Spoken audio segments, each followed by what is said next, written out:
Welcome to today's 5-minute Bible study in the Gospel of John. Today we begin to look at John chapter 2. Now the first part of chapter 2 contains the account of Jesus' first miracle, where he turns the water into wine. So let's begin looking at this and reading the first couple of verses of John chapter 2. Now on the third day, a wedding took place at Cana in Galilee. Jesus' mother was there, and Jesus and his disciples had also been invited to the wedding. All right, so the occasion for Jesus' first miracle is going to be the celebration of a wedding, a grand and glorious event, a time of great happiness for the family and for the entire community. Now, it occurs in Cana of Galilee. Now, remember when we started studying the Gospel of John, I made mention to you that there's a difference between John and the other Gospels, Matthew, Mark, and Luke, because Matthew, Mark, and Luke give most of their attention to the ministry of Jesus in Galilee, the north part of Israel at that time. But the Gospel of John gives most of his attention to the ministry of Jesus in Judah, in the area around Jerusalem, the southern part of Israel at that time. Now, obviously, the synoptics do tell some of the things Jesus did in Jerusalem, but the focus is on the Galilean ministry up until the crucifixion and resurrection. And in John, there are some events that occur in Galilee, John tells us about, but the focus is on Jerusalem and its area leading up to the crucifixion and the resurrection. But in chapter 2, we find Jesus is now back in Galilee. So this is one of the Galilean episodes. Remember at the end of chapter 1, we are told that Jesus was ready to return to Galilee. And so he has, and he attends this wedding. Now it's in Cana. Now Cana is a very small village, but it's close to Nazareth, where of course Jesus grew up. And it seems that the family celebrating the wedding are friends of the family of Jesus, because it makes mention of the fact that Mary, the mother of Jesus, is present. She is at the wedding.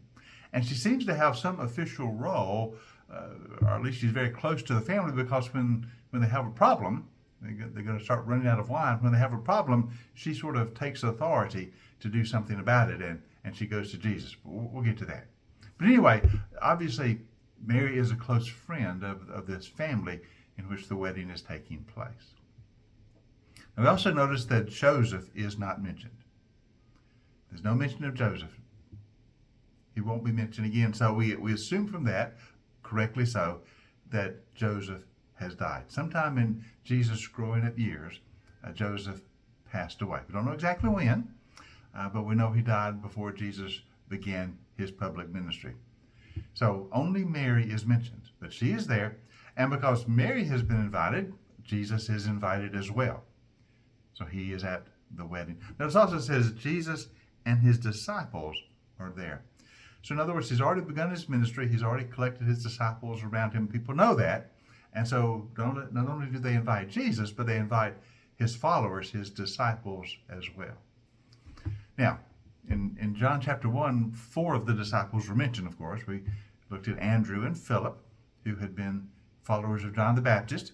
And when John told them, Jesus is the Lamb of God, they began to follow Jesus.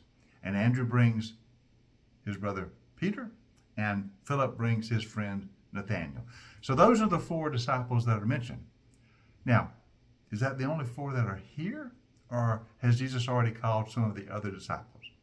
Now, as you read through the Gospel of John, he's not going to give the accounts of the calling of some of the disciples like we find in the Synoptic Gospels, for instance, like when he calls Matthew the tax collector, stuff like that. So what I'm saying is there's a good chance that at this point in Jesus' ministry, he's already begun to collect around him most, if not all, of those original disciples. So when it says that Jesus and his disciples are there, that probably includes more than just Andrew and Peter and Philip and Nathaniel. I think probably by this time in the ministry of Jesus, he's already begun to call those other disciples. So it's probably more than just Jesus and the 4 mentioned in John 1. It's probably maybe the whole group of 12, or at least most of them, are already collected around Jesus. So we have a wedding, time of great celebration. It's in Cana. Jesus is there. His mother is there, and they're all enjoying the occasion of the wedding. But then a problem arises. Verse 3, when the wine was gone, Jesus' mother said to him, they have no more wine. And Jesus says, woman, why do you involve me? My hour has not yet come. Now, the problem is they've run out of wine. Probably a lack of preparation, poor planning, or maybe more people came than they anticipated. But anyway, they're out of wine, which would cause great social embarrassment to the family. If they ran out of wine during the wedding festivities, that would be a terrible social embarrassment to the family. And Mother Mary is close enough to them, she's concerned about it, and she goes to Jesus with a problem. That sets the occasion for the first miracle. Tomorrow we'll look more specifically at the miracle, but the occasion is set by this wedding in which the family is about to be embarrassed. And Jesus' mother, Mary, asked Jesus to help.